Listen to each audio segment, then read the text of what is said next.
It was a typical Tuesday afternoon, and I was looking for some peace and quiet to finish a massive freelance project. I headed to my favorite local cafe, found a small corner table, and opened my brand new MacBook Pro. This machine is my pride and joy, a $3,000 investment that I treat like a newborn baby. The cafe had that perfect atmosphere, the smell of roasted beans, the low hum of the espresso machine, and a chill lo-fi playlist in the background. I was deep in the zone, typing away and feeling incredibly productive. I had my expensive noise-canceling headphones on, which is the universal sign for please do not disturb me. For about an hour, everything was perfect. I was getting my work done, sipping on a lukewarm latte, and enjoying the flow state. Little did I know that my afternoon was about to be completely derailed by the most entitled person I have ever encountered in my entire life. The peace was about to end. That's when she walked in. I call her the ultimate Karen because she had the look, the sharp blonde bob, the oversized sunglasses inside, and a face that looked like she was constantly smelling something rotten. She was dragging along her son, a kid about 8 or 9 years old who looked like he had never heard the word no in his life. They sat at the table right next to mine, even though there were plenty of other empty seats available. Almost immediately, the kid started hovering. He wasn't just sitting there. He was standing up, leaning over my shoulder and staring directly at my screen. I could feel his heavy breathing on my neck. It was incredibly distracting and, honestly, a bit gross. He started pointing at the colorful graphics on my monitor and whining to his mother in a high-pitched voice. "Mommy, I want to play on that. Look at the shiny computer. I want it." Instead of telling him to sit down and be quiet, she just smiled at him like he was an angel. Suddenly, I felt a tap on my shoulder. I pulled off my headphones, expecting an apology. Instead, Karen was staring at me with this weird, expectant grin. "Excuse me," she said, but it wasn't a question. "My son is really bored, and he really likes your little computer. You've been on it for a long time now, so I think it's only fair that you let him play some games on it for a while. You look like you're just messing around anyway." I was absolutely floored. I blinked at her, trying to process the sheer audacity of what she just said. "Actually, ma'am, I'm working on a high-stakes professional project. This isn't a toy, it's a $3,000 workstation. So no, I'm not going to let a child play with it." Her smile vanished instantly, replaced by a look of pure, unadulterated shock, as if I had just slapped her in the face. "Excuse me?" she hissed, her voice rising. "Did you just say no to a mother and her child? Do you have any idea how rude that is?" The situation escalated from 0 to 100 in seconds. She started raising her voice, attracting the attention of everyone in the cafe. "You are being incredibly selfish," she screamed.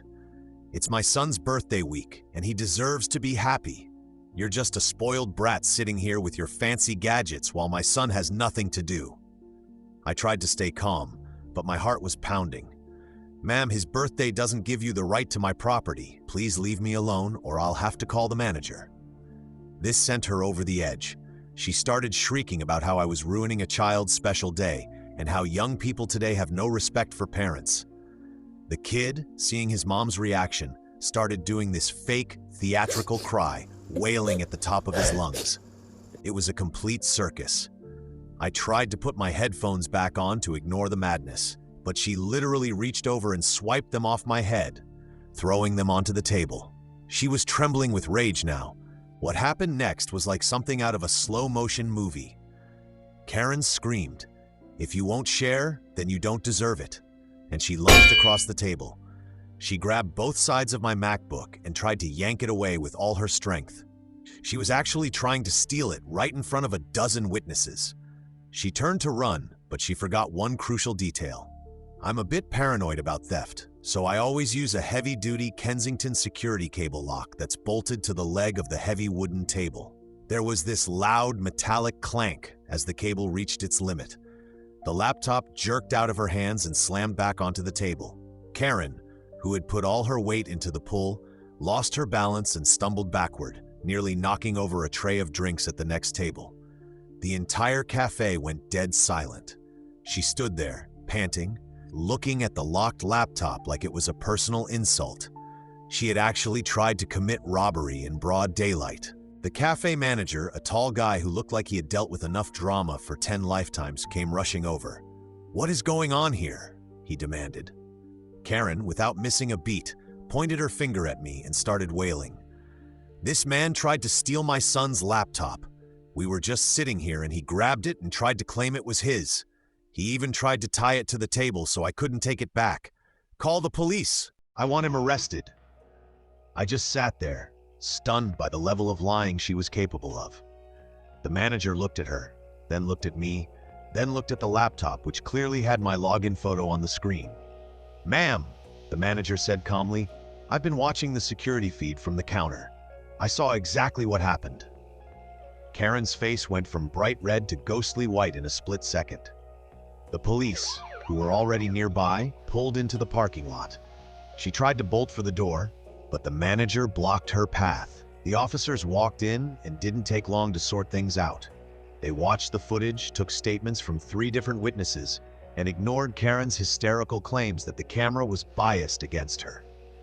As they clicked the handcuffs onto her wrists, she started screaming about how she was going to sue the cafe, the police, and me. Her son was just standing there, looking confused now that his mom's tantrum hadn't worked. They led her out to the patrol car while she was still howling about mother's rights.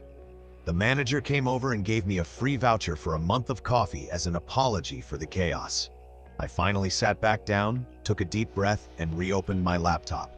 It was a bit scratched, but it worked fine. It just goes to show, some people think the world owes them everything just because they have a kid. But today, the security cable and the truth won the day. It was the most satisfying ending to a workday I've ever had. Justice was finally served.